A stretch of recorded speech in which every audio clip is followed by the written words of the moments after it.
Abra comigo a sua Bíblia no Evangelho de Mateus, capítulo 28, versículos 19 e 20.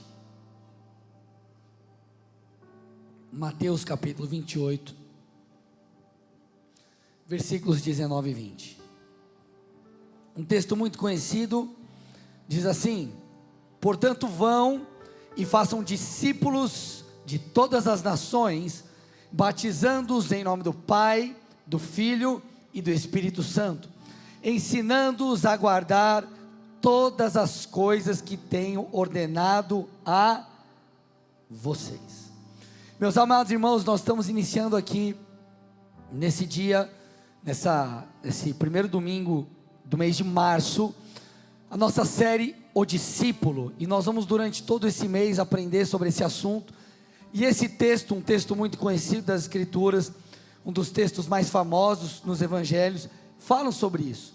Esse texto é muito claro, ou ele explica muito bem aquilo que nós chamamos de a grande comissão. E a Bíblia, ela deixa de maneira muito evidente que eu e você, enquanto filhos de Deus, precisamos fazer discípulos. Esse é o nosso chamado principal. Talvez você tenha um chamado específico da parte de Deus, talvez para atuar em alguma área. Por exemplo, o meu chamado é ser um pastor, o teu talvez é outro, da pessoa que está do seu lado talvez seja outro. Há uma especificidade do Senhor em nossas vidas. Contudo, independente desse chamamento ou desse chamado mais específico, há sobre nós uma missão, há sobre todos nós algo em comum, que é fazer discípulos, que é, como o texto diz ali, ensinar as pessoas a guardarem os mandamentos, a honrarem a Deus com as suas vidas. Isso é muito claro em toda a Escritura. Agora, a minha ênfase hoje, ela não está em fazer discípulos, a minha ênfase estará em ser discípulos, porque antes de nós fazermos discípulos, nós precisamos ser discípulos. Porque fazer discípulos não diz apenas sobre pregar o Evangelho. Fazer discípulos diz respeito às pessoas enxergarem em nós a luz de Cristo, enxergarem em nós a vida de Deus, enxergarem em nós modelos a ser seguidos.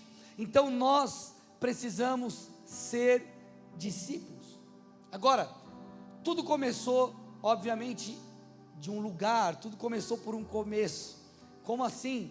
Um dia, eu não sei como foi o seu encontro com Jesus, mas um dia alguém pregou o Evangelho para você. Um dia alguém talvez compartilhou o seu testemunho pessoal. Um dia, de alguma forma, a graça de Deus te encontrou e tudo mudou, e você passou a se tornar, ou você se tornou um filho de Deus. Aumenta o retorno aqui para mim, por favor. Eu lembro como foi comigo. O ano era 2003, um amigo nosso, amigo da família, bateu na porta de casa, e lá embaixo, eu lembro, eu morava no sobrado, nós descemos, estávamos conversando ali na rua. Ele começou a falar da experiência que ele teve ali, ele estava indo na igreja, enfim, começou a compartilhar um pouco.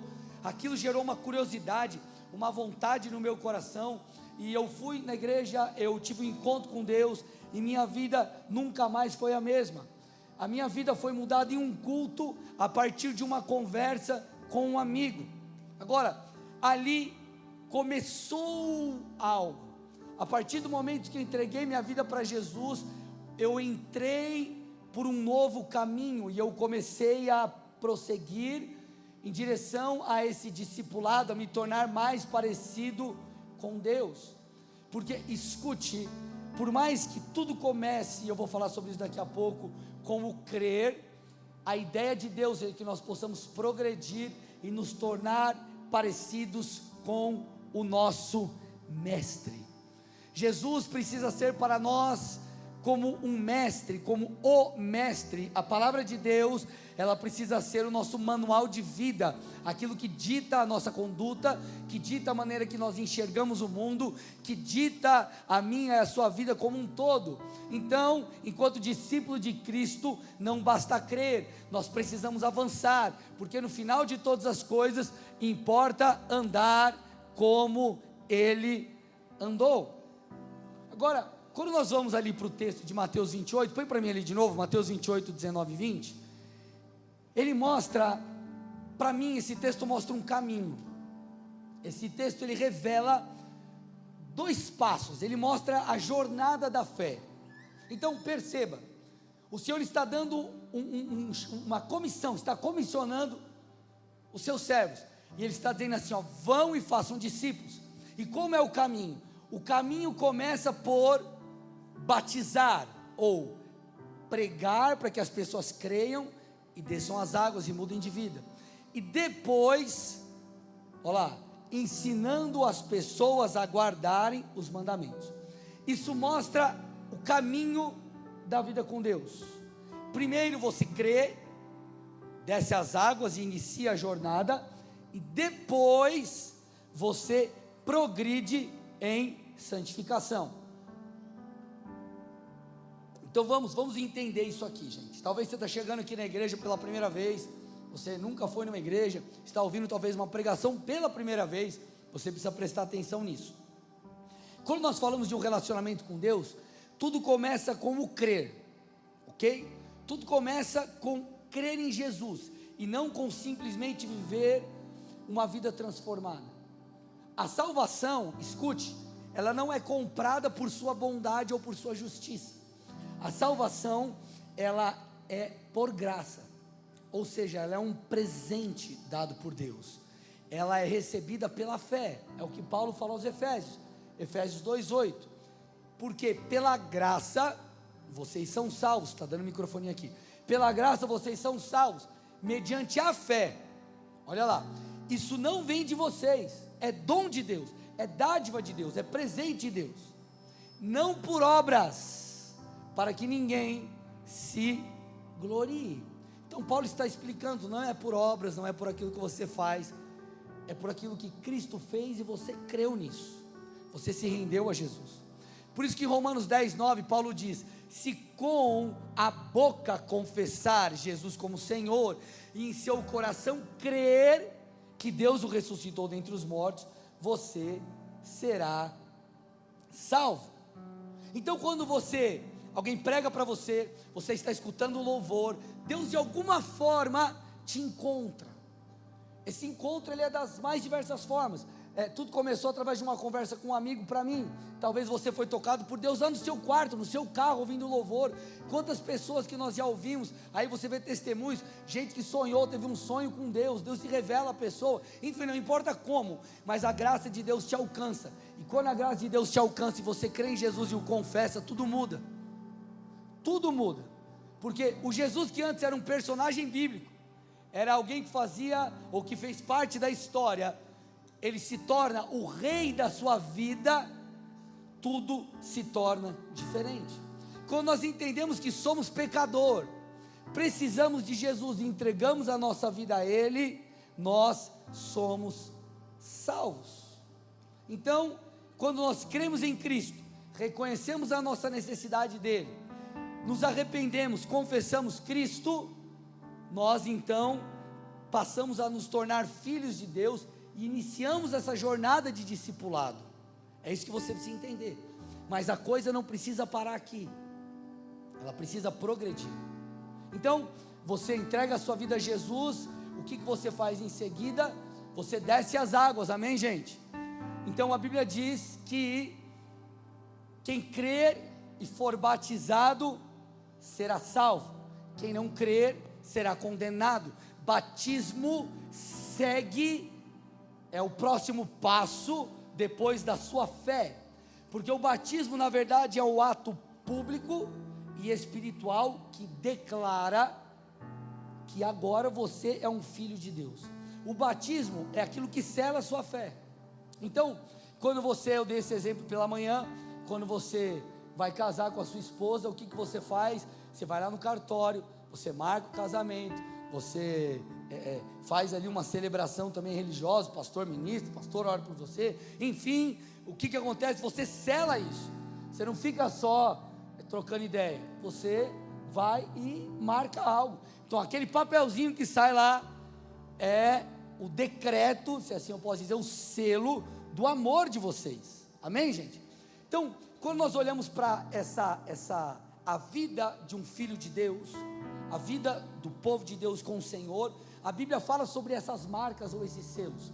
No Antigo Testamento, o selo de que o povo de Deus pertencia a Deus, a aliança era feita por meio da circuncisão. Está lá em Gênesis 17.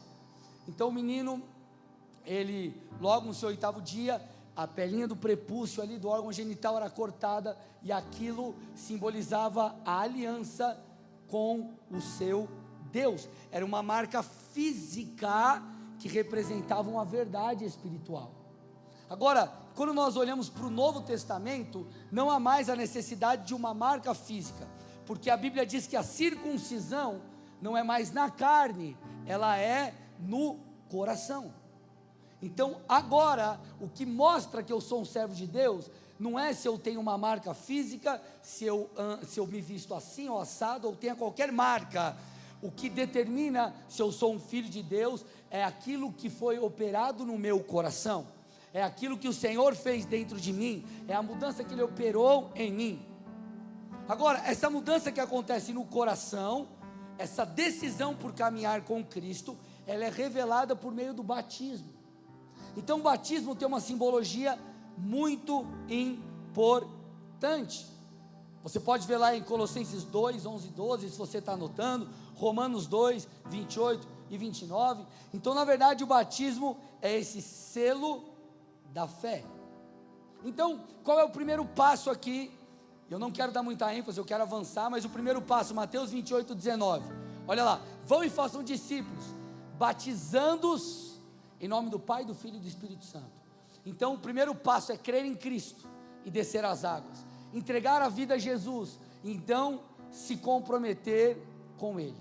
E a partir daqui, amados irmãos, nós entramos na segunda fase da nossa jornada com Deus, e aqui eu quero gastar tempo, porque a jornada de fé, ela não para no crer, ela deve perpetuar por toda a nossa vida.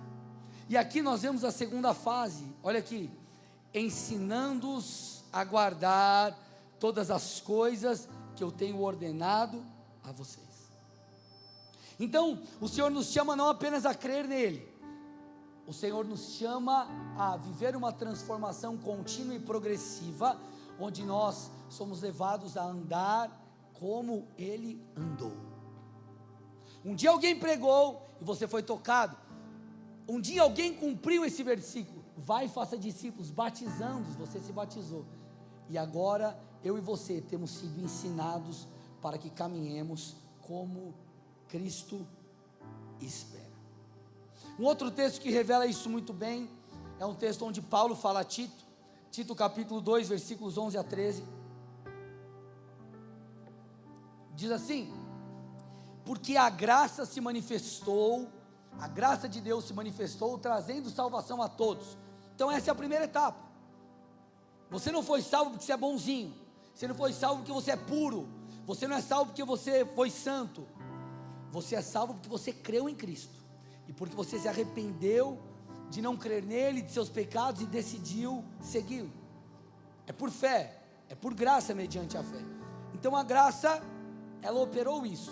Só que a continuação do texto mostra o resultado que a graça precisa operar, o que ela precisa fazer e gerar em nós. Diz: ela nos educa. Essa graça que nos salvou, ela não fica só nisso. Na verdade ela aponta para um caminho, porque ela nos educa. Para que, olha lá, renegadas a impiedade e as paixões mundanas, vivamos nesse mundo de forma sensata, justa e piedosa. Olha lá. Então a graça que me salvou é a mesma graça que agora me leva e aponta para essa segunda fase da jornada, para que eu agora seja transformado, para que agora eu ande em obediência, para que agora eu me submeta a Deus, para que agora eu me torne mais parecido com Cristo.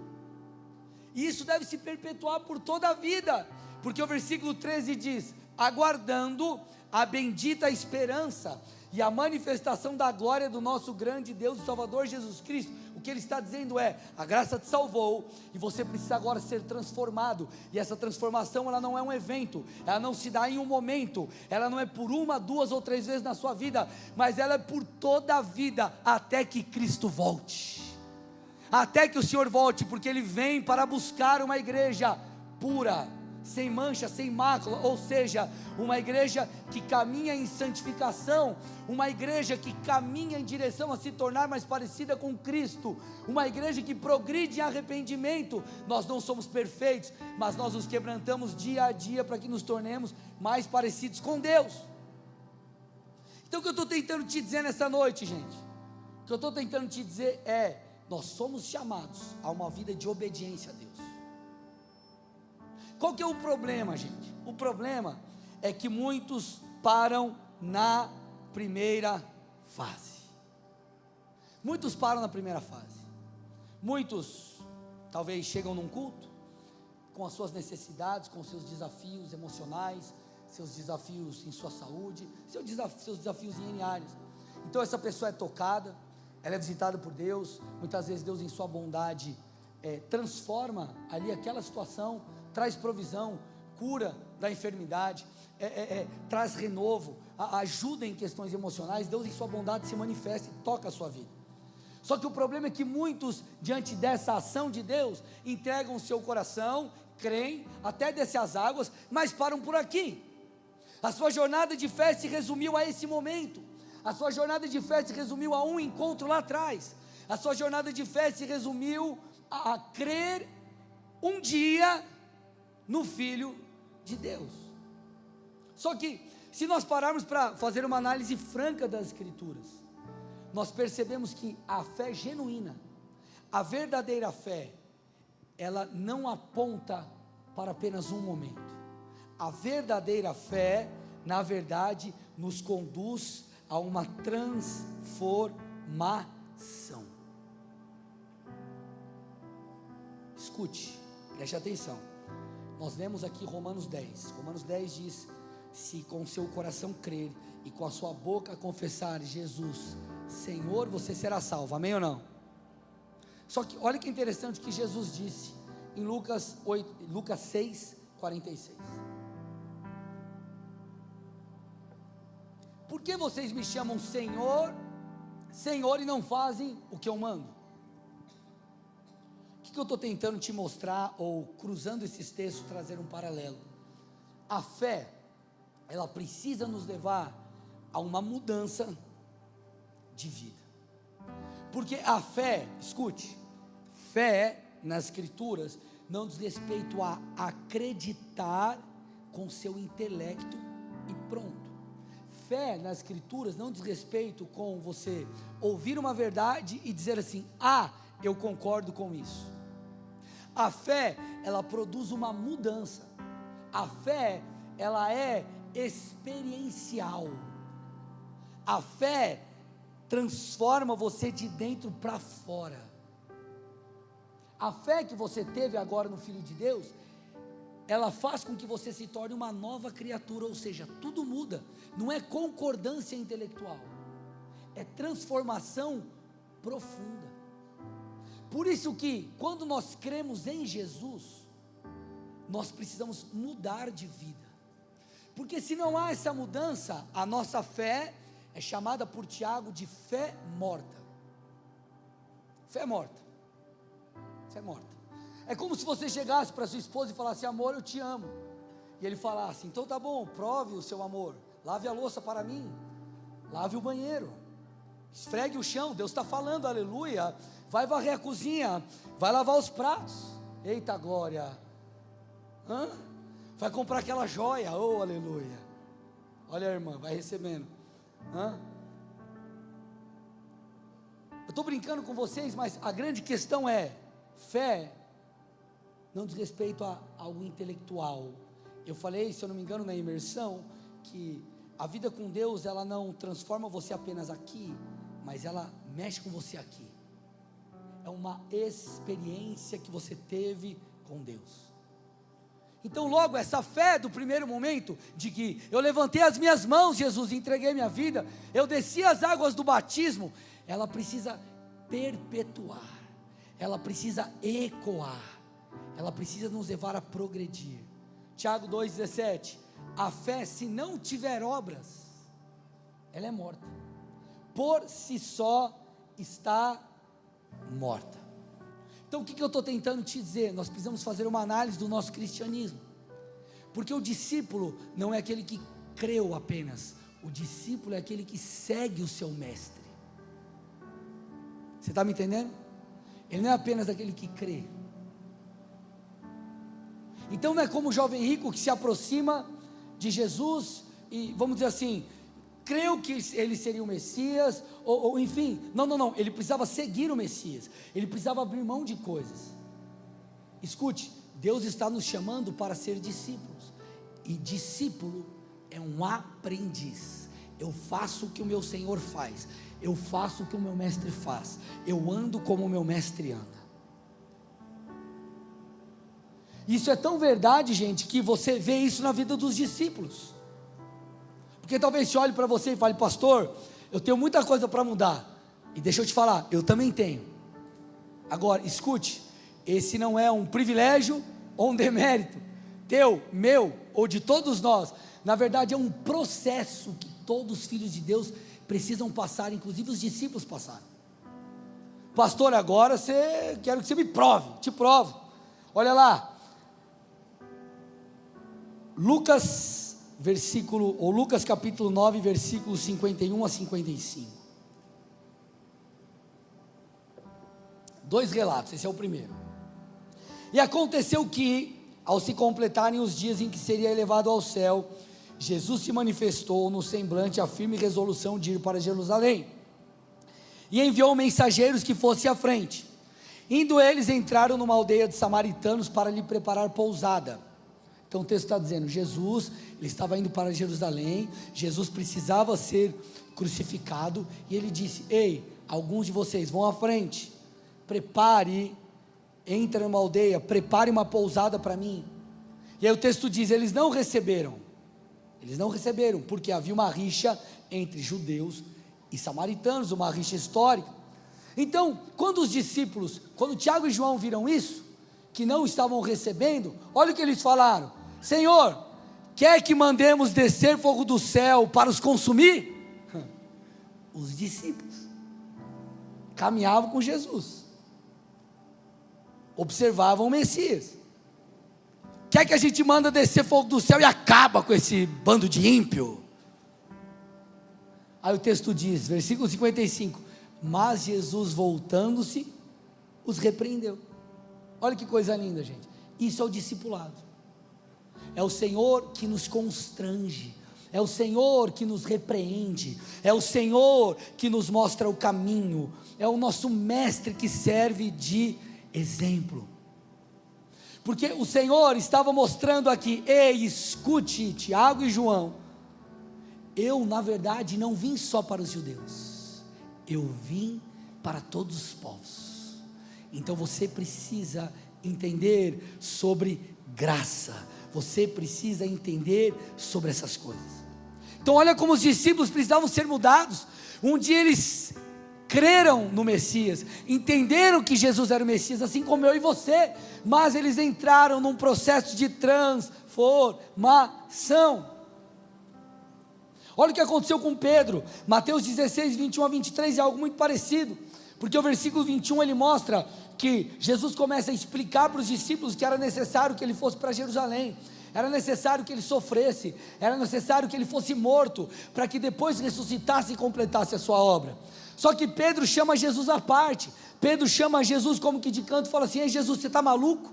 Ei Jesus, você está doido? Que coisa é essa? Você é o Messias, você se esqueceu, Jesus? Você se esqueceu que nós como povo judeu estávamos esperando o Messias há tanto tempo? Os profetas do Antigo Testamento falaram de você, Jesus. Então vai, toma o teu trono aqui, seja esse líder político, seja esse líder, esse Messias que o povo espera. Que Deus, ele chega a dizer, não permita Senhor, isso não vai acontecer. Aí Jesus, no seu roupante firme aqui, ele diz, com muito carinho, amor e afeto, saia da minha frente Satanás, saia da minha frente Satanás. Aí ele diz: ei Pedro, você está sendo para mim pedra de tropeço. Então Jesus, que amava Pedro, o repreende. Ei, você está entendendo que o processo de discipulado passa por essa transformação?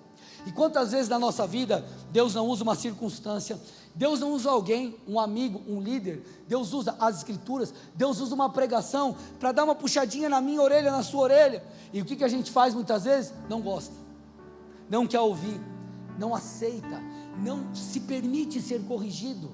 Só que nós nos esquecemos que na verdade a essência do discipulado é essa, porque importa andar como ele andou. Escute, aquilo que Jesus estava fazendo com Tiago, com João, com Pedro, era na verdade o seguinte: ei, vocês têm uma forma de pensar, vocês têm valores, ou vocês têm princípios, ou vocês têm aspectos teológicos da mente de vocês, que precisam ser mudados e moldados. Então, Jesus o mestre estava instruindo os seus discípulos, para que eles fossem mudados em sua maneira de viver, e o discipulado é isso. E sabe por que é necessário? Porque assim como os discípulos tinham seus desafios culturais, teológicos, enfim, N coisas, nós também temos os nossos. Porque a palavra propaga uma coisa, a cultura muitas vezes prega o inverso. Alguns domingos atrás eu ministrei aqui vocês sobre o evangelho ou o reino de ponta cabeça, é invertido em muitas coisas.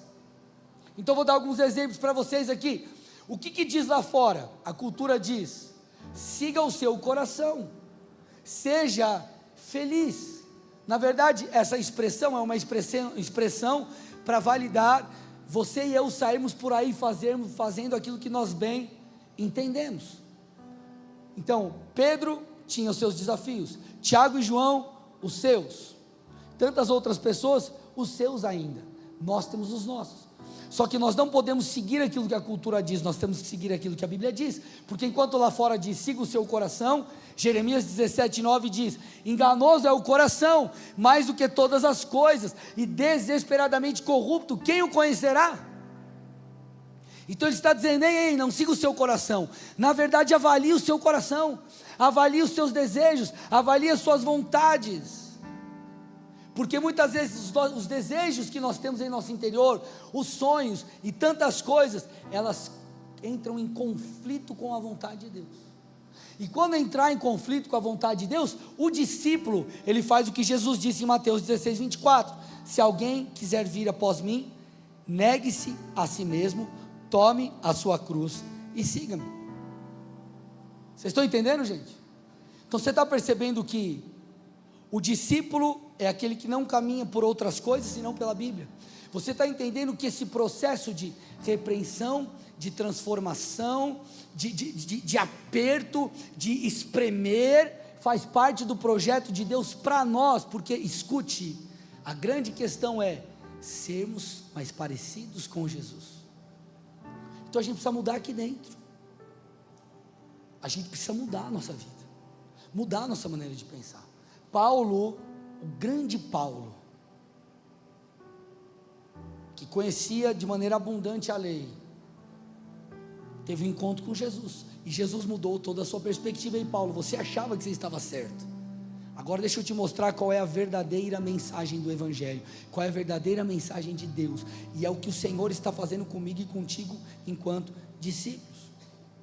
Então tem muitas coisas que precisam ser mudadas dentro de nós. Por exemplo, o que a cultura diz? A cultura diz, o certo e o errado são relativos. Como assim, pastor? Você falou difícil, vou deixar mais simples. Cada um tem a sua verdade. O que é verdade para um, pode não ser verdade para outro. E aqui eu não estou falando de ponto de vista de uma situação, tá, gente?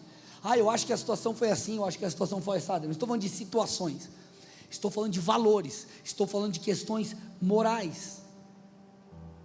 Só que perceba o que a Bíblia diz, Isaías capítulo 5, versículo 20. Ai dos que ao mal chamam bem, e ao bem chamam mal, que fazem das trevas luz, e da luz fazem trevas, que mudam o amargo em doce, e o doce mudam em amargo. Ele está dizendo, ai daqueles que corrompem a verdade, aqueles que pegam a verdade e transformam ela em maldade, aqueles que deturpam a lei de Deus, os padrões de Deus, ai desses.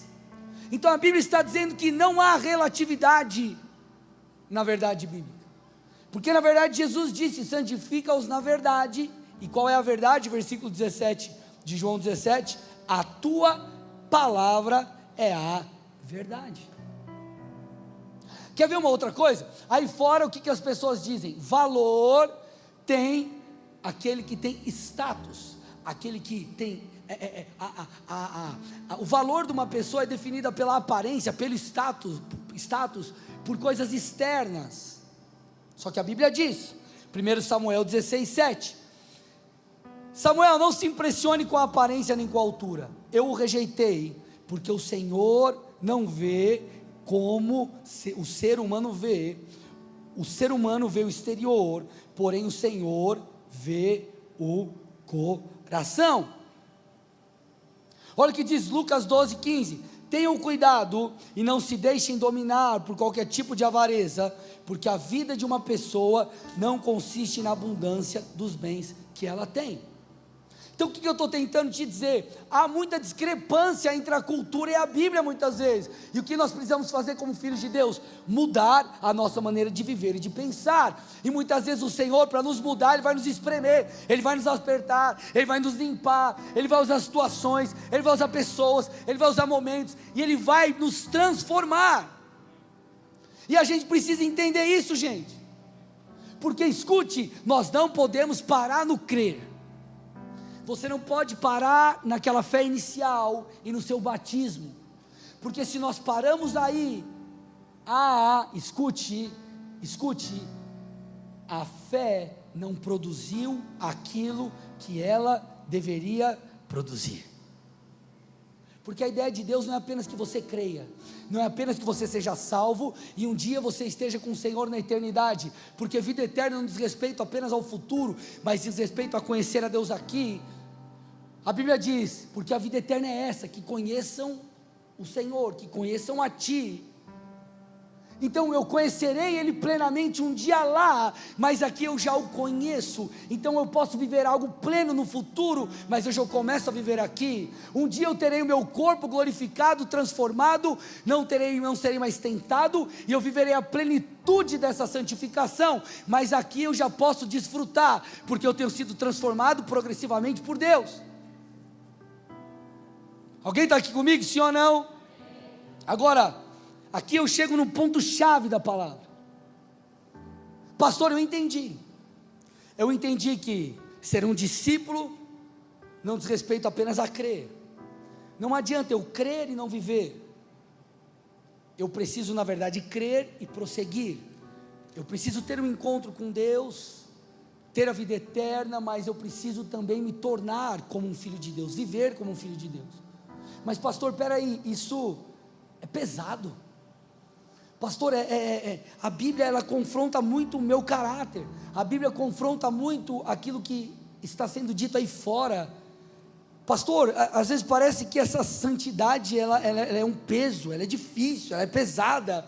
Alguns chegam a dizer, mas pastor, a Bíblia ela prega, ela propaga um certo moralismo excessivo, é algo desnecessário, parece uma religiosidade.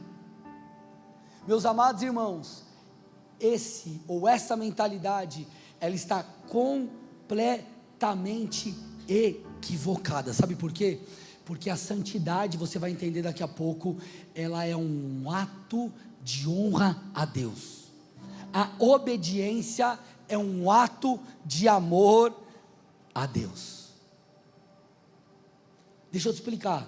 Nós precisamos compreender o tamanho da obra do Senhor em nossas vidas. Quando nós entendemos o que Jesus fez por nós, nosso coração é cheio de gratidão, e nós, por essa gratidão e por entender o que Cristo fez, o que nós mais queremos é agradá-lo. É uma resposta natural. Só que algumas pessoas enxergam os mandamentos bíblicos como uma prisão da religião, como algo puramente restritivo, como se a Bíblia te impedisse de desfrutar de certas alegrias. Mas quando nós entendemos o que a Bíblia diz, nós compreendemos que a santidade, na verdade, ela nos aproxima de Deus. Então a santidade, ela tem dois propósitos, e eu quero falar com vocês sobre isso. Dois propósitos. O primeiro propósito da santidade é nos aproximar de Deus, porque obediência e intimidade andam juntas. Então às vezes nós estamos lá, puxa vida, moralismo excessivo, puxa vida, um conjunto de regras que a religião tenta impor, essas correntes da religião, e na verdade o Senhor está dizendo: ei filho, eu só quero que você se aproxime de mim. Ei filho, eu só quero que você entenda que eu quero ter um relacionamento íntimo contigo. Eu só quero que você entenda que você foi chamado para manifestar a minha glória. Ei filho, eu só quero que você entenda que você foi criado para ser a minha imagem e semelhança. Porque Hebreus 12:14 diz: busquem a santificação, sem a qual ninguém verá o Senhor. Escute, talvez você, dessas idas e vindas em sua jornada de fé, talvez você, entenda com muito amor e carinho, tá? Essa vida talvez dupla espiritualmente falando, ora eu estou com Jesus, ora eu não estou com Jesus, ora eu sigo a minha carne, ora eu busco obedecer a Deus. Você vem num culto e fala assim: pastor, mas mesmo vivendo dessa forma, Deus fala comigo, Deus me toca num culto. Escute, esse toque de Deus num culto, na verdade é um toque para te resgatar. O Senhor está tentando te mostrar: ei filho, se arrependa, ei filho, volte para mim, ei filho, eu estou te chamando para perto. E por que eu te digo isso? Porque a Bíblia nos garante: sem santidade nós não podemos ver a Deus. Se você já prova de um Deus de misericórdia que está estendendo a sua mão e está falando: filho, volte, imagine quantas coisas mais profundas você não pode desfrutar a partir do momento que você decidir seguir a Jesus de verdade. Quantas coisas você não poderá desfrutar em Deus. Intimidade demanda obediência. Talvez você conheça algum cristão que murchou na sua vida com Deus. Murchou na sua vida com Deus. Não há mais brilho nos olhos, não há mais vida. Muitas coisas podem ter acontecido com essa pessoa, mas a principal análise que precisa ser feita é: essa pessoa tem caminhado em submissão à palavra? Porque o pecado destrói a sua vida. O pecado destrói o seu relacionamento com o Senhor. O pecado, a falta de obediência, ela te impede de desfrutar da presença de Deus. O resultado da falta de obediência é a ausência de Deus. Então a primeira coisa que nós precisamos avaliar é: eu preciso me arrepender ou não? E talvez você entrou aqui, você está vivendo dessa forma. O Senhor está te dizendo: se posicione hoje, você já vai sair daqui diferente. Você está me ouvindo aqui ou não? Porque, escute, Hebreus 3:12 diz: tenham cuidado, irmãos, para que nenhum de vocês tenha um coração mau e descrente. Por quê? Olha lá, porque esse coração te levará a se afastar do Deus vivo. Então, se nós queremos viver essa vida abundante em Deus, a intimidade com Deus, se nós queremos conhecer o Senhor mais profundamente, se nós queremos ser tocados pelo Senhor, nós precisamos crescer em santificação. Alguns vivem essa duplicidade na fé. Pastor, não importa como eu caminho, simplesmente basta eu crer. Eu criei, e eu vou buscar a Deus por minhas necessidades, eu vou buscar a Deus como um ajudador. Um dia eu fui encontrado por Deus e isso basta. São aqueles que param no versículo 19 de Mateus 28. Só que perceba o que Romanos 6:22 diz: essa fé que você teve, essa graça que te alcançou, olha lá, agora porém, que vocês foram libertados do pecado e se tornaram escravos de Deus, ou seja, agora que vocês foram salvos, agora que vocês creram e foram comprados, ele está falando de redenção, você foi comprado por Deus, Ele está falando desse momento que você aceita Jesus, que você entrega seu coração a Deus. Olha o que ele diz: o fruto que colhem leva à santidade. Então ele está falando, o fruto disso deve ser a santidade. Não é apenas crer, não é apenas entregar o seu coração a Jesus. Ele está nos convidando a crescer, a amadurecer, a progredir, porque o fruto dessa fé, o fruto dessa redenção que nos alcançou em Cristo, é a santificação. É a santificação. É a santificação. Então, primeira coisa que nós precisamos entender aqui do propósito da obediência é nos aproximar de Deus. Sem santidade ninguém verá o Senhor. Agora, se eu prossigo em santidade, eu estou me tornando habilitado para que, mediante uma busca contínua, eu possa me aproximar mais e mais de Deus.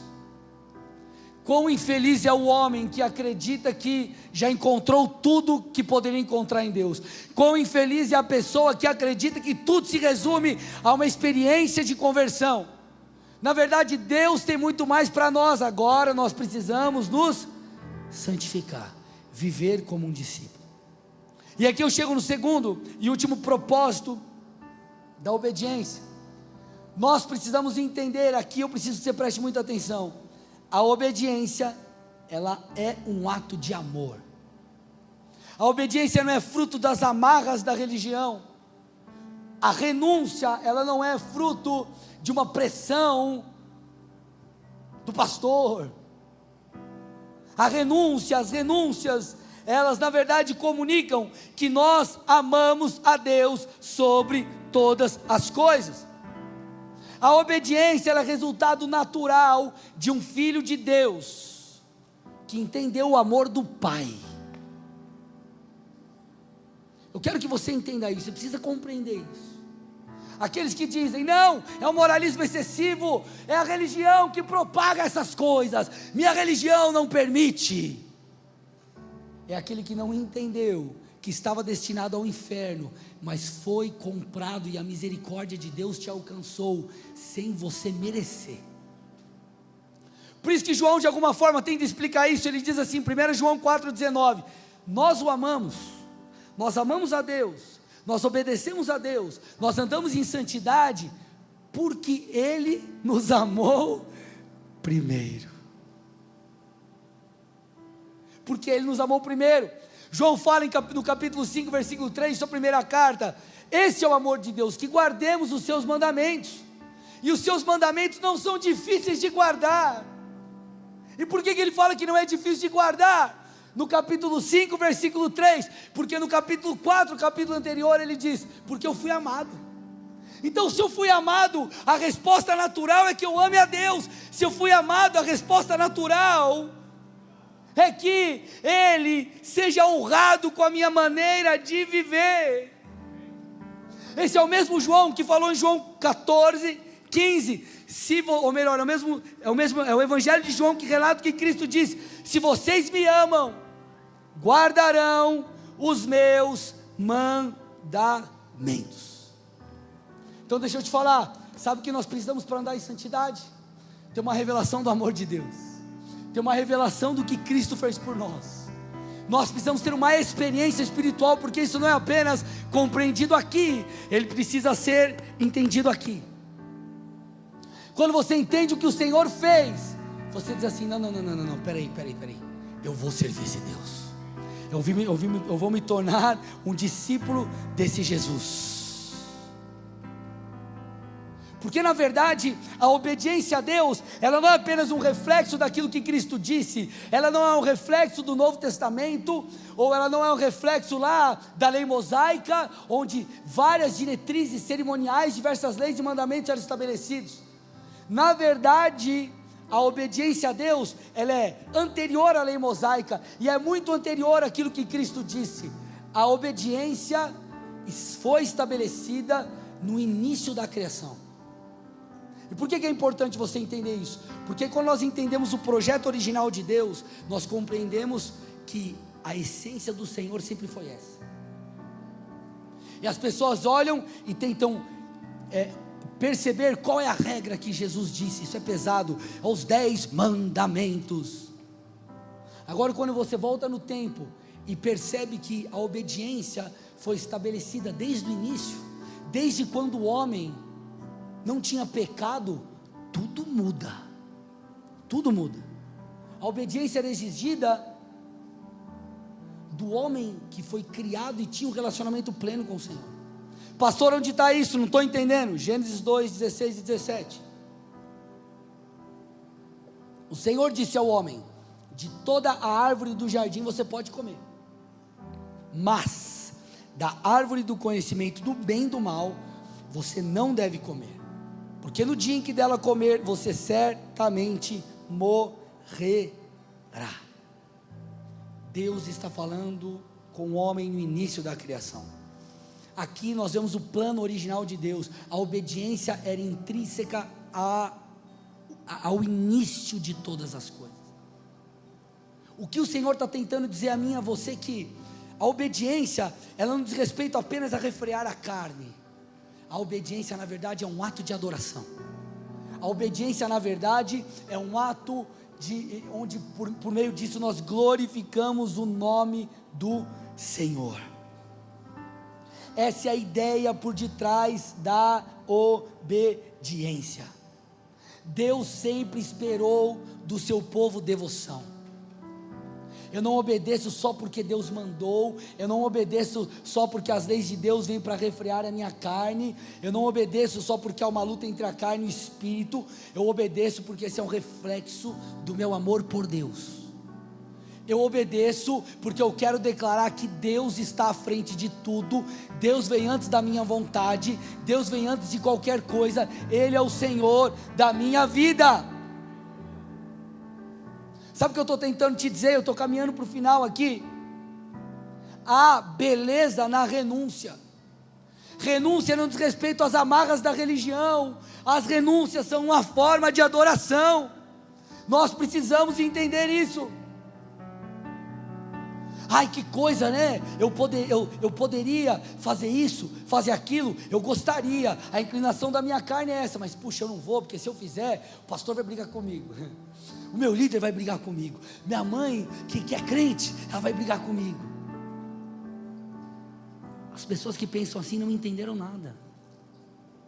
Porque Mateus 16, 24, eu li com vocês: se alguém quiser vir após mim, negue-se a si mesmo, tome a sua cruz e me siga. Só que o versículo 25 nos explica: pois quem quiser salvar a sua vida, a perderá. Ou seja, você quer viver coisas boas? Você quer ter uma vida boa? Então perde ela. O que é perder? Ele está dizendo: você quer ter a plenitude de Deus em você? Não viva segundo os seus padrões, viva segundo os padrões de Deus. Então entenda, na verdade a renúncia, que parece uma perda, ela é um ganho. O que parece que você está perdendo, e na verdade o Senhor está te dizendo: ei, quando você renuncia, quando você me obedece, quando você segue a minha palavra, você está prosseguindo em direção à vida abundante. Então, na verdade, é algo bom, há beleza na renúncia. Por isso que Paulo disse em Filipenses 3, 7 e 8: o que para mim era lucro, eu considerei como perda. Na verdade, aí ele explica: eu considero tudo como perda, por causa da sublimidade do conhecimento de Cristo Jesus, meu Senhor. Por causa dele perdi todas as coisas e a considero como lixo para ganhar a Cristo. Por isso que em Romanos 12, 1, Paulo disse: irmãos, pelas misericórdias de Deus, eu peço que você ofereça o seu corpo. Está falando de renúncia. Ofereça o seu corpo como um sacrifício vivo, santo e agradável a Deus. E ele explica: este é o culto racional de vocês. Ei, igreja, escute. Quando você está lá sendo tentado, quando você está sendo pressionado, quando você é impelido a pecar, e há uma luta, porque você, enfim, há um desejo de pecar, mas você fala: puxa, mas eu não posso. Ei, escute, o Senhor quer que você eleve os seus pensamentos. Ele quer que você entenda que a sua renúncia o honra, o adora. Não é uma obediência pura e simples a um conjunto de leis. Porque Paulo explicou em 2 Coríntios 4, ou melhor, 2 Coríntios 5, versículo 14, o amor de Cristo nos constrange. Escute, nos constrange. Eu não estou falando de um conjunto de leis, de regras chatas, que a religião te amarra. Não, o amor de Cristo, ele me constrange.